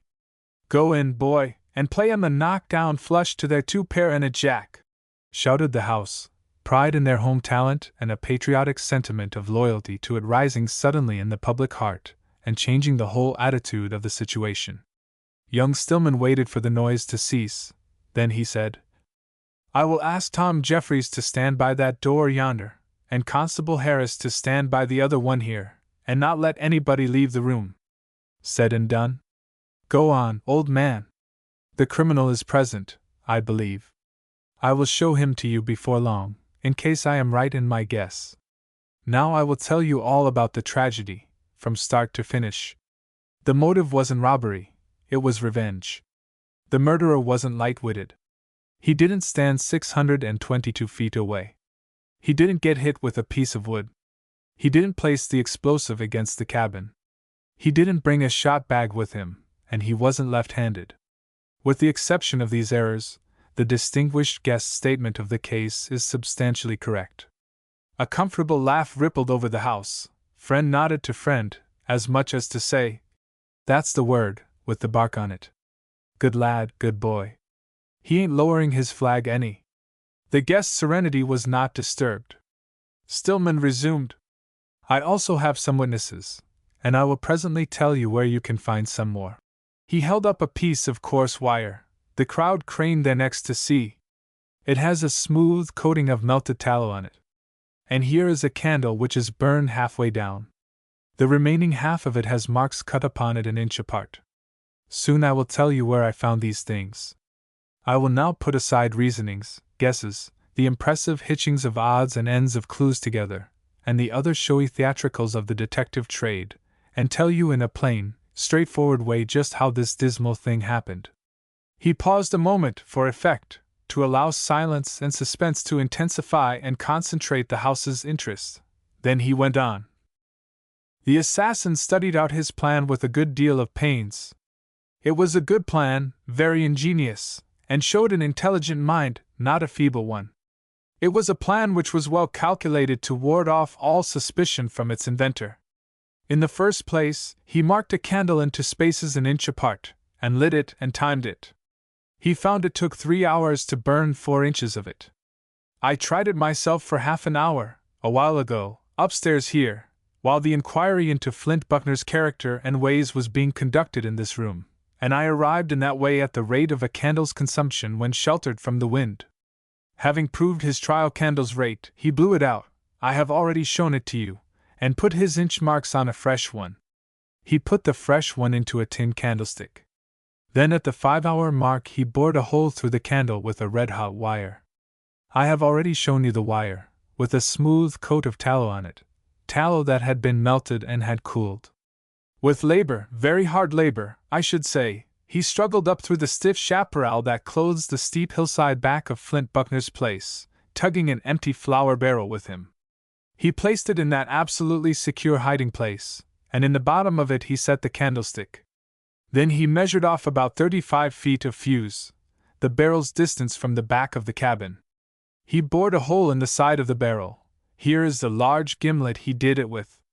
He went on and finished his work, and when it was done, one end of the fuse was in Buckner's cabin, and the other end, with a notch chipped in it to expose the powder, was in the hole in the candle. Time to blow the place up at 1 o'clock this morning, provided the candle was lit about 8 o'clock yesterday evening, which I am betting it was, and provided there was an explosive in the cabin and connected with that end of the fuse, which I am also betting there was, though I can't prove it. Boys, the barrel is there in the chaparral, the candle's remains are in it in the tin stick. The burnt-out fuse is in the gimlet hole, the other end is down the hill where the late cabin stood. I saw them all an hour or two ago, when the professor here was measuring off unimplicated vacancies and collecting relics that hadn't anything to do with the case." He paused. The house drew a long, deep breath, shook its strained chords and muscles free and burst into cheers. "Dang him," said Ham Sandwich. "That's why he was snooping around in the chaparral, instead of picking up points out of the professor's game. Looky here, he ain't no fool, boys." "No, sir." "Why, great Scott!" But Stillman was resuming. "While we were out yonder an hour or two ago, the owner of the gimlet and the trial candle took them from a place where he had concealed them, it was not a good place, and carried them to what he probably thought was a better one, 200 yards up in the pine woods, and hid them there, covering them over with pine needles. It was there that I found them. The gimlet exactly fits the hole in the barrel. And now—" The extraordinary man interrupted him. He said sarcastically, "We have had a very pretty fairy tale, gentlemen, Very pretty indeed. Now I would like to ask this young man a question or two. Some of the boys winced, and Ferguson said, I'm afraid Archie's going to catch it now. The others lost their smiles and sobered down. Mr. Holmes said, Let us proceed to examine into this fairy tale in a consecutive and orderly way, by geometrical progression, so to speak, linking detail to detail in a steadily advancing and remorselessly consistent and unassailable march upon this tinsel toy fortress of error, the dream fabric of a callow imagination. To begin with, young sir, I desire to ask you but 3 questions at present. Did I understand you to say it was your opinion that the supposititious candle was lighted at about 8 o'clock yesterday evening? Yes, sir, about 8. Could you say exactly 8? Well, no, I couldn't be that exact. If a person had been passing along there just about that time, he would have been almost sure to encounter that assassin, do you think? Yes, I should think so. Thank you, that is all.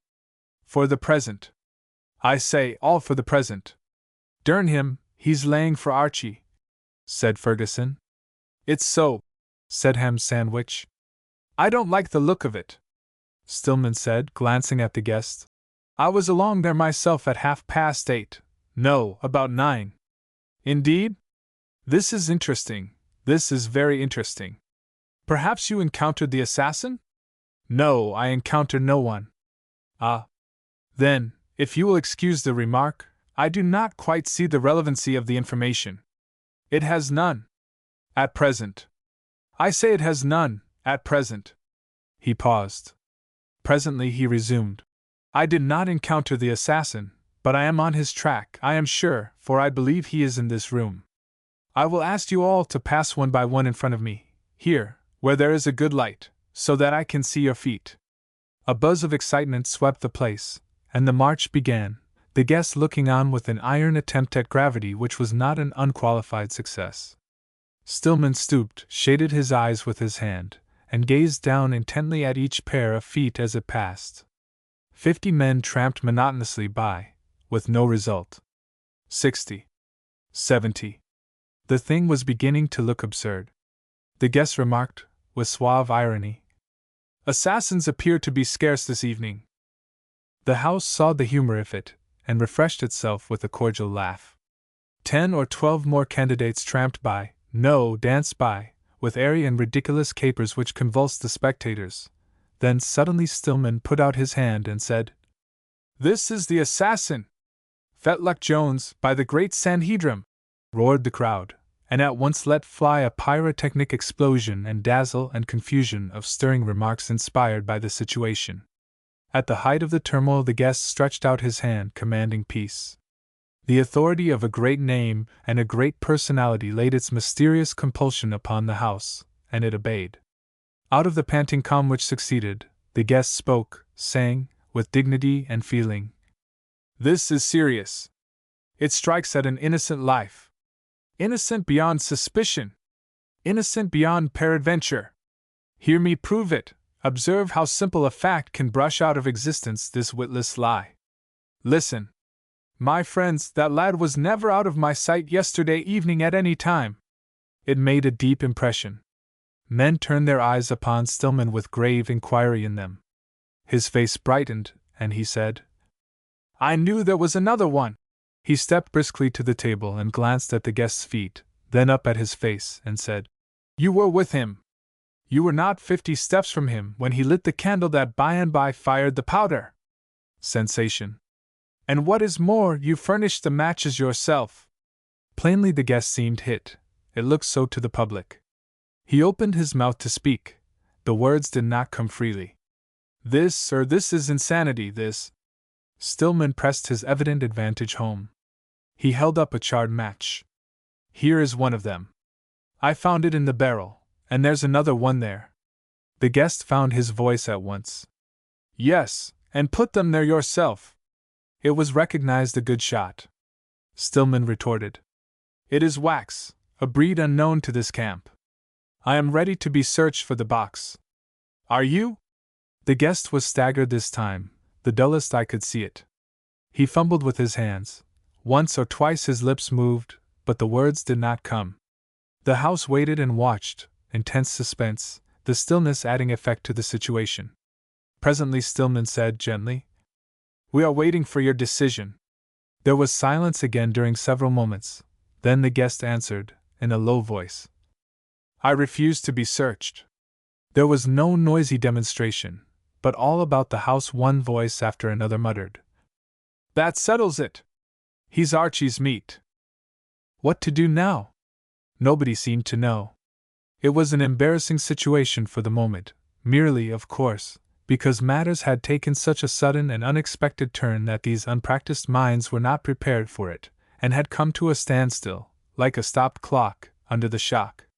But after a little the machinery began to work again, tentatively, and by twos and threes the men put their heads together, and privately buzzed over this and that and the other proposition. One of these propositions met with much favor. It was, to confer upon the assassin a vote of thanks for removing Flint Buckner, and let him go. But the cooler heads opposed it, pointing out that addled brains in the eastern states would pronounce it a scandal, and make no end of foolish noise about it. Finally the cool heads got the upper hand, and obtained general consent to a proposition of their own.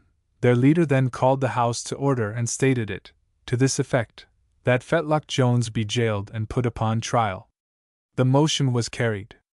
Apparently there was nothing further to do now, and the people were glad, for, privately, they were impatient to get out and rush to the scene of the tragedy, and see whether that barrel and the other things were really there or not. But no, the break-up got a check. The surprises were not over yet. For a while Fetlock Jones had been silently sobbing, unnoticed in the absorbing excitements which had been following one another so persistently for some time. But when his arrest and trial were decreed, he broke out despairingly, and said, "No! It's no use. I don't want any jail, I don't want any trial. I've had all the hard luck I want, and all the miseries. Hang me now, and let me out! It would all come out, anyway, there couldn't anything save me. He has told it all, just as if he'd been with me and seen it. I don't know how he found out, and you'll find the barrel and things, and then I wouldn't have any chance any more. I killed him, and you'd have done it too, if he treated you like a dog, and you only a boy, and weak and poor, and not a friend to help you. And served him damned well right!" broke in Ham Sandwich. "Looky here, boys!" From the constable. "Order! Order, gentlemen!" A voice. "Did your uncle know what you was up to?" "No, he didn't." "Did he give you the matches sure enough?" "Yes, he did, but he didn't know what I wanted them for." "When you was out on such a business as that, how did you venture to risk having him along, and him a detective?" "How's that?" The boy hesitated, fumbled with his buttons in an embarrassed way, then said shyly, "I know about detectives, on account of having them in the family, and if you don't want them to find out about a thing, it's best to have them around when you do it." The cyclone of laughter which greeted this naive discharge of wisdom did not modify the poor little waif's embarrassment in any large degree. 4. From a letter to Mrs. Stillman, dated merely Tuesday.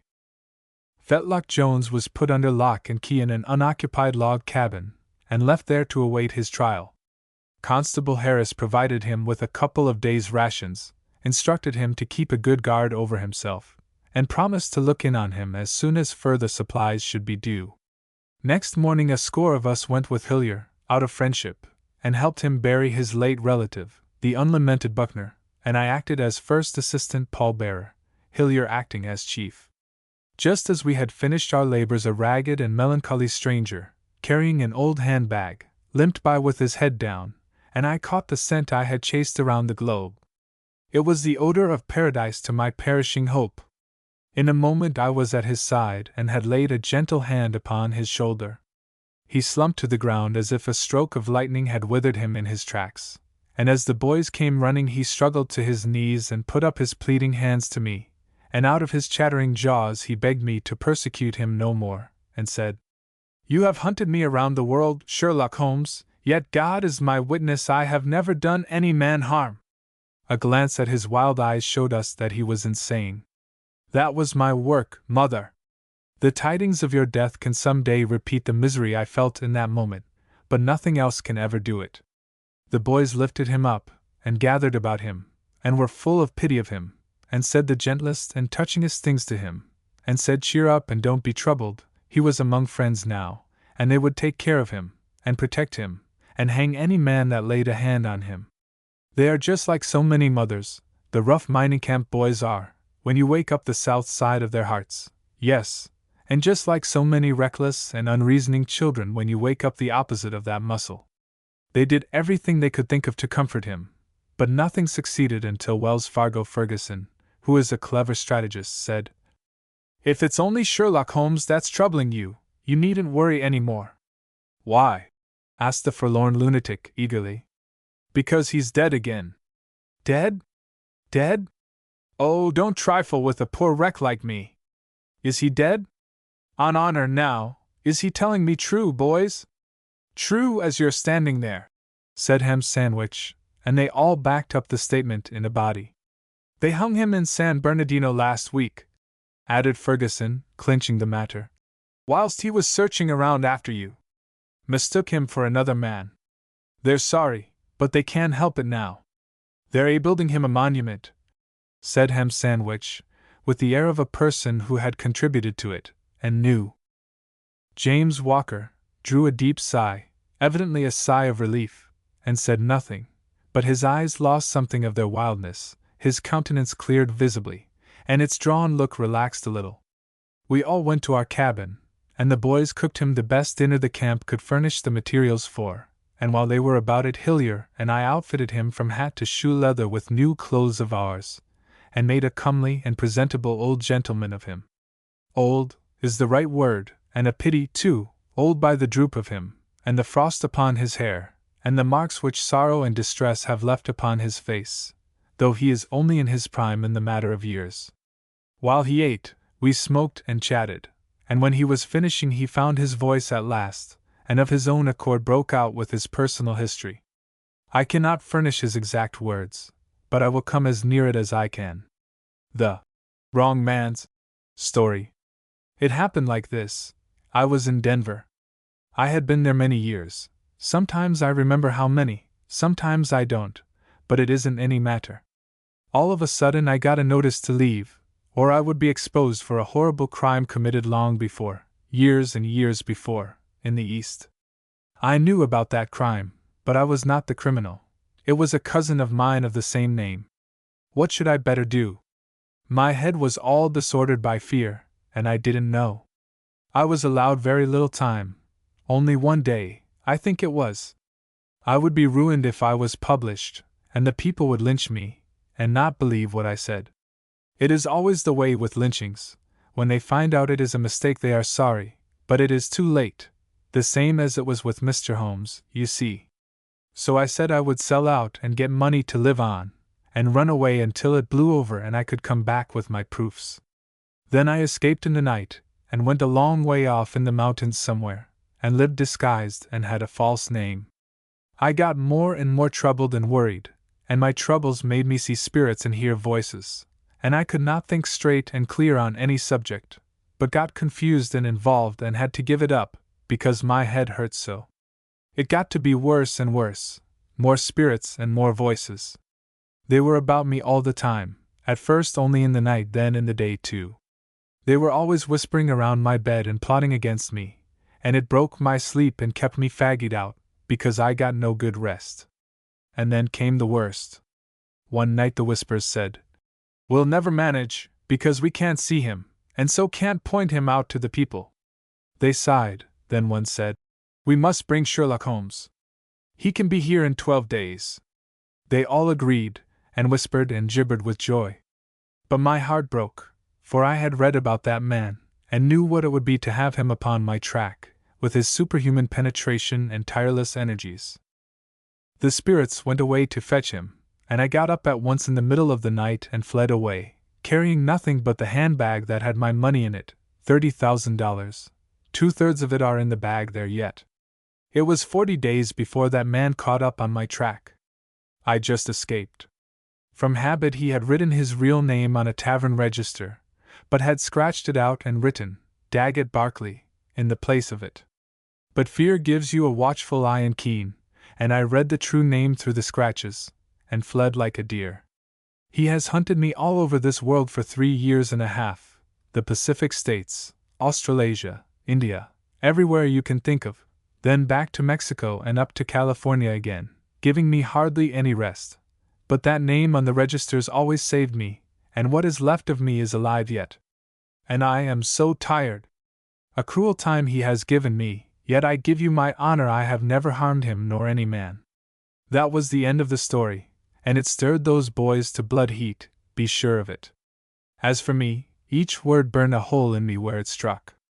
We voted that the old man should bunk with us, and be my guest and Hilliers. I shall keep my own counsel, naturally, but as soon as he is well rested and nourished, I shall take him to Denver and rehabilitate his fortunes. The boys gave the old fellow the bone-mashing good-fellowship handshake of the mines, and then scattered away to spread the news. At dawn next morning Wells Fargo Ferguson and Ham Sandwich called us softly out, and said privately, "That news about the way that old stranger has been treated has spread all around, and the camps are up. They are piling in from everywhere, and are going to lynch the Professor. Constable Harris is in a dead funk, and has telephoned the sheriff. Come along!" We started on a run. The others were privileged to feel as they chose, but in my heart's privacy I hoped the sheriff would arrive in time, for I had small desire that Sherlock Holmes should hang for my deeds, as you can easily believe. I had heard a good deal about the sheriff, but for reassurance's sake I asked, "Can he stop a mob? Can he stop a mob? Can Jack Fairfax stop a mob?" Well, I should smile. Ex-desperado, 19 scalps on his string. Can he? Oh, I say. As we tore up the gulch, distant cries and shouts and yells rose faintly on the still air, and grew steadily in strength as we raced along. Roar after roar burst out, stronger and stronger, nearer and nearer, and at last, when we closed up upon the multitude massed in the open area in front of the tavern, the crash of sound was deafening. Some brutal roughs from Daly's Gorge had Holmes in their grip, and he was the calmest man there. A contemptuous smile played about his lips, and if any fear of death was in his British heart, his iron personality was master of it, and no sign of it was allowed to appear. "Come to a vote, men!" This from one of the Daly gang, Shadbelly Higgins. "Quick! Is it hang or shoot?" "Neither!" shouted one of his comrades. "He'll be alive again in a week. Burning's the only permanency for him." The gangs from all the outlying camps burst out in a thunder crash of approval, and went struggling and surging toward the prisoner, and closed around him, shouting, "Fire! Fire's the ticket!" They dragged him to the horse post, backed him against it, chained him to it, and piled wood and pine cones around him waist deep. Still the strong face did not blench, and still the scornful smile played about the thin lips. "A match! Fetch a match!" Shadbelly struck it, shaded it with his hand, stooped, and held it under a pine cone. A deep silence fell upon the mob. The cone caught, a tiny flame flickered about it a moment or two. I seemed to catch the sound of distant hoofs. It grew more distinct, still more and more distinct, more and more definite, but the absorbed crowd did not appear to notice it. The match went out. The man struck another, stooped, and again the flame rose. This time it took hold and began to spread. Here and there men turned away their faces. The executioner stood with the charred match in his fingers, watching his work. The hoofbeats turned a projecting crag, and now they came thundering down upon us. Almost the next moment there was a shout. "The sheriff!" And straightway he came tearing into the midst, stood his horse almost on his hind feet, and said, "Fall back, you gutter snipes!" He was obeyed by all but their leader. He stood his ground, and his hand went to his revolver. The sheriff covered him promptly and said, "Drop your hand, you parlor desperado! Kick the fire away! Now unchain the stranger!" The parlor desperado obeyed. Then the sheriff made a speech, sitting his horse at martial ease, and not warming his words with any touch of fire, but delivering them in a measured and deliberate way, and in a tone which harmonized with their character and made them impressively disrespectful. "You're a nice lot, now ain't you? Just about eligible to travel with this bilk here, Shadbelly Higgins. This loud-mouthed sneak that shoots people in the back and calls himself a desperado. If there's anything I do particularly despise, it's a lynching mob. I've never seen one that had a man in it. It has to tally up 100 against 1 before it can pump up pluck enough to tackle a sick tailor. It's made up of cowards, and so is the community that breeds it, and 99 times out of 100 the sheriff's another one. He paused, apparently to turn that last idea over in his mind and taste the juice of it. Then he went on. The sheriff that lets a mob take a prisoner away from him is the lowest down coward there is. By the statistics, there was 182 of them drawing sneak pay in America last year. By the way it's going, pretty soon there'll be a new disease in the doctor books. Sheriff complained. That idea pleased him. Anyone could see it. People will say, "Sheriff's sick again?" Yes, got the same old thing. And next there'll be a new title. People won't say, "He's running for sheriff of Arapahoe County," for instance. They'll say, "He's running for coward of Arapahoe." Lord, the idea of a grown-up person being afraid of a lynch mob. He turned an eye on the captive and said, "Stranger, who are you, and what have you been doing?" "My name is Sherlock Holmes, and I have not been doing anything." It was wonderful, the impression which the sound of that name made on the sheriff, notwithstanding he must have composed. He spoke up with feeling, and said it was a blot on the country that a man whose marvelous exploits had filled the world with their fame and their ingenuity, and whose histories of them had won every reader's heart by the brilliancy and charm of their literary setting, should be visited under the stars and stripes by an outrage like this. He apologized in the name of the whole nation, and made Holmes a most handsome bow, and told Constable Harris to see him to his quarters, and hold himself personally responsible if he was molested again. Then he turned to the mob and said, "Hunt your holes, you scum!" Which they did. Then he said, "Follow me, Shabelly. I'll take care of your case myself." "No, keep your popgun. Whenever I see the day that I'll be afraid to have you behind me with that thing, it'll be time for me to join last year's 182. And he rode off in a walk, Shadbelly following. When we were on our way back to our cabin, toward breakfast time, we ran upon the news that Fetlock Jones had escaped from his lockup in the night and is gone. Nobody is sorry. Let his uncle track him out if he likes. It is in his line. The camp is not interested. 10 days later. James Walker is all right in body now, and his mind shows improvement too. I start with him for Denver tomorrow morning. Next night. Brief note, mailed at away station. As we were starting, this morning, Hillier whispered to me, "Keep this news from Walker until you think it's safe and not likely to disturb his mind and check his improvement. The ancient crime he spoke of was really committed, and by his cousin, as he said. We buried the real criminal the other day, the unhappiest man that has lived in a century, Flint Buckner. His real name was Jacob Fuller. There, mother, by help of me, an unwitting mourner, your husband and my father is in his grave. Let him rest.